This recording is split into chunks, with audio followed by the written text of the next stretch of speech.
Good morning students. आज मैं आपको कक्षा 12वीं से पाठ नंबर 12 जिसका शीर्षक है बाजार दर्शन और जिसके लेखक हैं जैनेन्द्र कुमार, तो उसमें से कुछ प्रश्न जो हैं जो कि इम्पोर्टेंट क्वेश्चन है, ऐसे आपके एग्जाम में पूछे जा सकते हैं, उसके बारे में समझा रही हूँ। इससे पहले कि मैंने जितने भी वीडियो भेजे हैं, इस पाठ के भी 3-4 वीडियो मैंने भेज दिए हैं, तो प्लीज़ आप वो जो है अच्छी तरह से देखना और समझने का प्रयास करना। तो आज के कुछ प्रश्न हैं जो इस पाठ में एक पात्र हैं भगत जी, जो कि चूर्ण बना कर के बेचते हैं और वो कितने संतोषी स्वभाव के हैं कि बाजार में जाते हैं, जिस सामान की ज़रूरत है चूर्ण में उन्होंने क्या क्या चीज़ें डालनी हैं, पूरे बाजार में से गुजरते हुए जाते हैं, लास्ट में वो उस दुकान पे पहुंचते हैं और अपना ज़रूरत का सामान लेकर के वापस आ जाते हैं।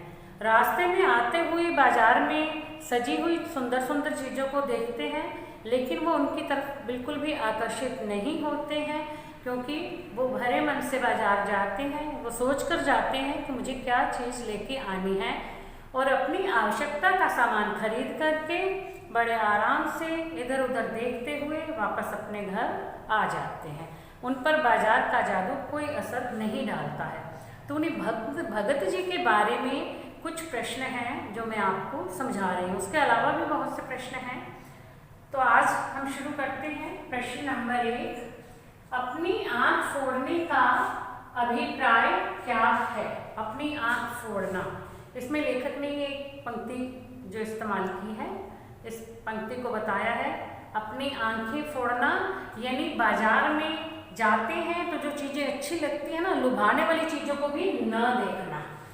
यानी हम जा रहे हैं, इधर उधर देखते हैं, मन को जो अच्छी लगती है तो बंद मन से हम जा रहे हैं, अभी हमारे मन में कुछ भी ये इच्छा नहीं रह जाती कि हम किसी चीज़ को देखें या उसकी सुंदरता की तरफ आकर्षित हों। चलो और नहीं खरीद नहीं सकते तो उसको देख तो सकते हैं, लेकिन हम लुभाने वाली वस्तु को देखें भी नहीं। उसका अर्थ होता है अपनी आंखों को फोड़ना।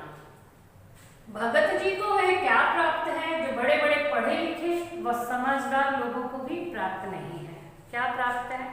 एक तो भगत जी का स्वभाव जो है वो बहुत संतोषी है, तो वो संतोष करने वाले हैं, जितना उनके पास है उसी में ही संतोष कर लेते हैं।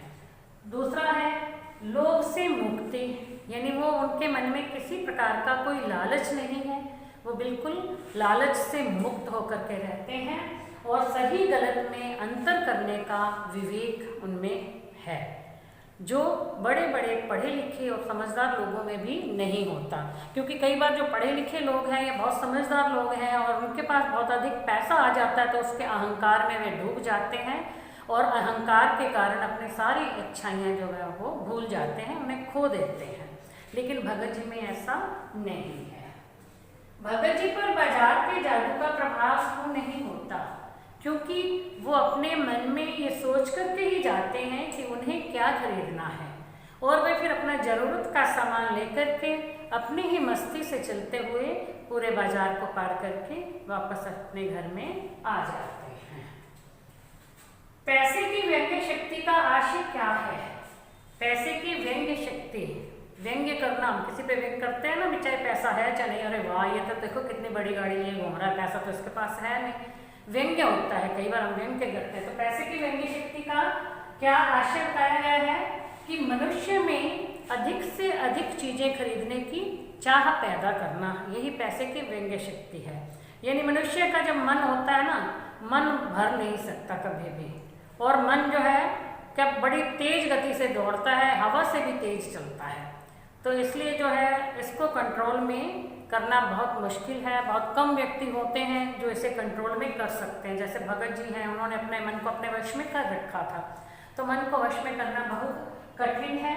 तो मन में अधिक से अधिक चीज़ें खरीदने की चाह पैदा करना यही पैसे की व्यंग्य शक्ति है। लेखक ने भगत जी के किस गुण को उनका बल माना है, यानी उनकी ताकत है? कौन सा गुण है? उनका संतोषी स्वभाव और उनमें सही गलत को सोचने की शक्ति, सही गलत में अंतर पैदा करने की शक्ति, और वे सादा जीवन और उच्च विचार रखने वाले व्यक्ति थे। यही उनका बल है, यही उनकी ताकत है। जिसके बल पर वे बाजार से गुजरते समय भी बाजार में रखी सुंदर चीज़ों के प्रति बिल्कुल आकर्षित नहीं होते थे। बाजार का जादू उन पर कोई प्रभाव नहीं डालता था। बाजार के जादू की जकड़ से वे हमेशा बचे रहते थे। फिर है चेतन पर जड़ की विजय किसे कहा गया है। अब जड़ कौन सी चीजें होती हैं जिनमें प्राण नहीं होते, हम कहते हैं ना वो जड़, चेतन प्राणी को कहा गया है। तो धन और भोग विलास की जितनी भी चीजें होती हैं ना वो सब जड़ होती हैं। अब जितनी हम लेते हैं, हमने गाड़ियां ले ली, बंगला बना लिया, सुंदर सुंदर फर्नीचर सजा लिया, अपने मन को संतुष्ट हम करते हैं और देख देख के उन चीज़ों को बड़े खुश होते रहते हैं। तो वो तो सारी जड़ चीज़ें हैं। धन और भोग विलास की वस्तुएं जो वो जड़ होती हैं, और मनुष्य जो है वो एक चेतन है, यानी कि विवेकशील प्राणी है, उसमें सोचने समझने की शक्ति है। तो चेतन पर जड़ की विजय ये कहा गया है कि जड़ चीज़ों ने मनुष्य को अपनी ओर आकर्षित कर लिया, अपनी ओर खींच लिया है, अपने जादू में जकड़ लिया है। उसने उन जड़ चीज़ों ने मनुष्य को, मतलब चेतन होते हुए भी, प्राणी होते हुए भी उस पर जो है अपनी जकड़ बनाकर रख ली है। इसलिए जो है जड़ चीज़ें वो मनुष्य उनके सामने हार जाता है। बाजार से गुजरते समय भगत जी किस मनोदशा में होते थे।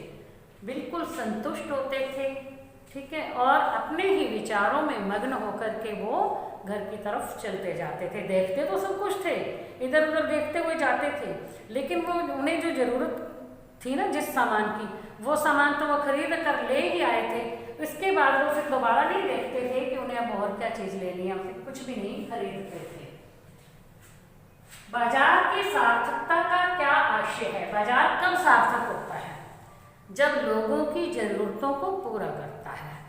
जब हम बाजार में जाते हैं, हम ज़रूरत का सामान खरीदते हैं, हमें वो मिल जाता है तो हमारे लिए बाजार सार्थक है। और यदि हमें अपनी ज़रूरत का सामान ही नहीं मिलेगा तो वो कैसे हो, तो फिर निरर्थक हुआ भी। हमें तो अपनी ज़रूरत का सामान मिला नहीं, हम अपनी ज़रूरतों को पूरा नहीं कर सके। तो बाजार की सार्थकता किसमें है? मनुष्य की ज़रूरतों को पूरा करने में। बाजार की विनाशक शक्ति का क्या अभिप्राय है? यानी बाजार जो है वो मनुष्य का विनाश करता है। धनी लोग जो होते हैं जाते हैं और बिना बात के पैसा खर्च कर देते हैं और बहुत सी व्यर्थ की चीज़ें वो ले आते हैं, ठीक है। इससे क्या होता है, समाज में विषमता फैलती है। कुछ लोग बहुत चीज़ें खरीद लाते हैं, दिखावा करते हैं, अहंकारी बन जाते हैं, और कुछ बेचारे गरीब लोग हैं बिल्कुल भी कुछ नहीं ले सकते, और वो जब उनको देखते हैं तो उनके सामने तो खड़े होना भी उनके लिए मुश्किल हो जाता है। तो समाज में विषमता फैलती है, और इससे यही जो है वो शोषण का, इससे जो लोग उनका शोषण भी होता है।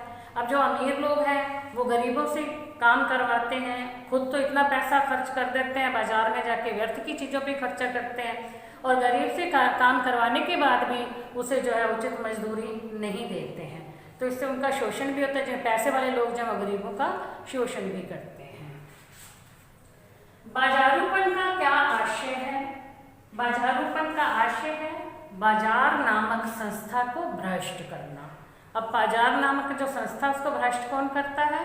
धनी लोग जो निरर्थक सामान खरीद करके ले आते हैं, बाजार के जादू में पड़ करके बिना जरूरत की, जिन चीज़ों की जरूरत नहीं है वो भी खरीद करके ले आते हैं। वो होता है बाजारूपन। अच्छा, बाजार का बाजारूपन बढ़ाता कौन है?